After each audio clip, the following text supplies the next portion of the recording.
सुरक्षा tool box stock number 38। सुरक्षा कार्य परमिट के प्रकार। Types of safety work permits.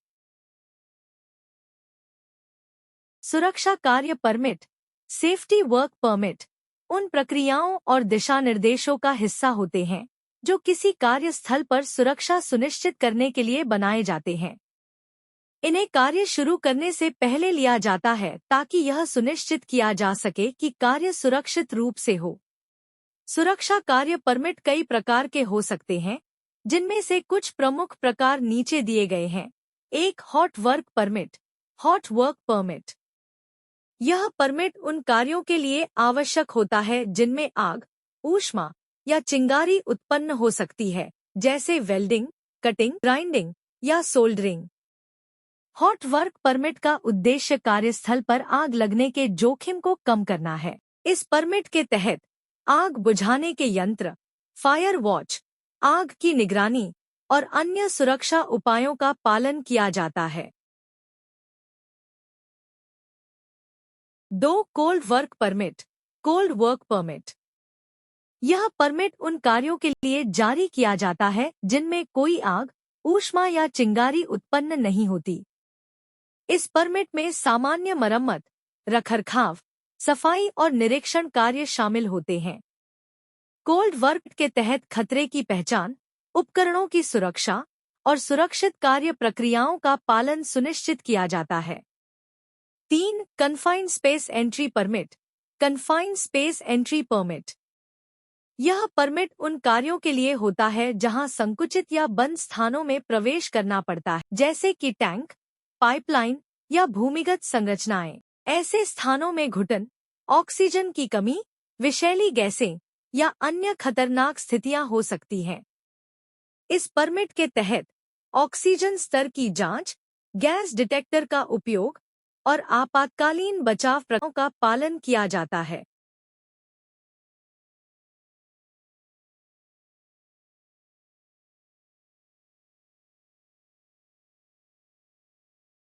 चार. Lockout tagout permit, lockout tagout permit. यह परमिट उन कार्यों के लिए आवश्यक होता है जिनमें मशीनरी या उपकरणों को सुरक्षित रूप से बंद या अवरुद्ध किया जाता है ताकि कोई दुर्घटना न हो। लॉकआउट टैगआउट प्रक्रियाओं के तहत उपकरणों की ऊर्जाओं को अलग किया जाता है और उन पर चेतावनी टैग लगाए जाते हैं ताकि उन्हें गलती से चालू न किया जा सके। 5. Excavation permit, excavation permit.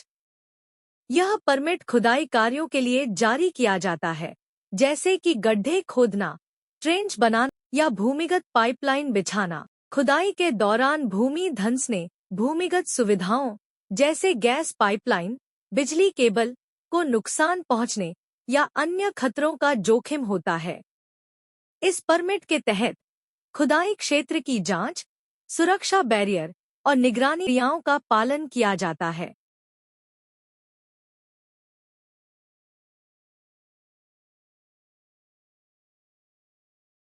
Work at Heights permit, work at Heights permit.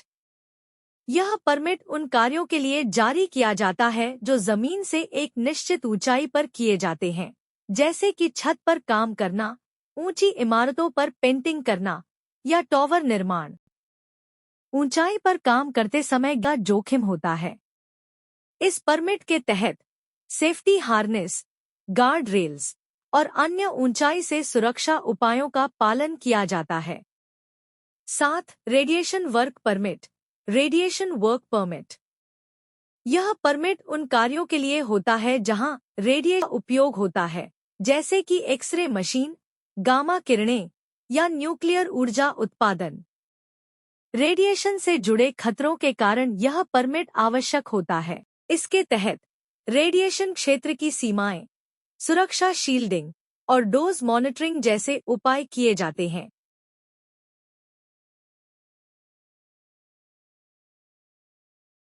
8. Crane lifting permit, crane lifting permit. यह परमिट क्रेन या अन्य भारी उठाने वाले उपकरणों का उपयोग करते समय जारी किया जाता है। भारी वस्तुओं को उठाने और स्थानांतरित करने के दौरान क्रेन की स्थिरता, लोड का सही वजन और लिफ्टिंग उपकरणों की सुरक्षा का ध्यान रखना आवश्यक होता है। इस परमिट के तहत लोड कैलकुलेशन, सिग्नलिंग और साइट निरीक्षण का पालन किया जाता है। 9. Electrical work permit, electrical work permit. यह परमिट बिजली के कामों के लिए जारी किया जाता है, जैसे वायरिंग, बिजली के उपकरणों की मरम्मत या विद्युत प्रणाली की स्थापना। इस परमिट का उद्देश्य बिजली के झटके, शॉर्ट सर्किट और आग लगने के जोखिम को कम करना है। इसमें इंसुलेटेड उपकरणों का उपयोग, उचित ग्राउंडिंग और बिजली के स्रोत को बंद करना शामिल होता है।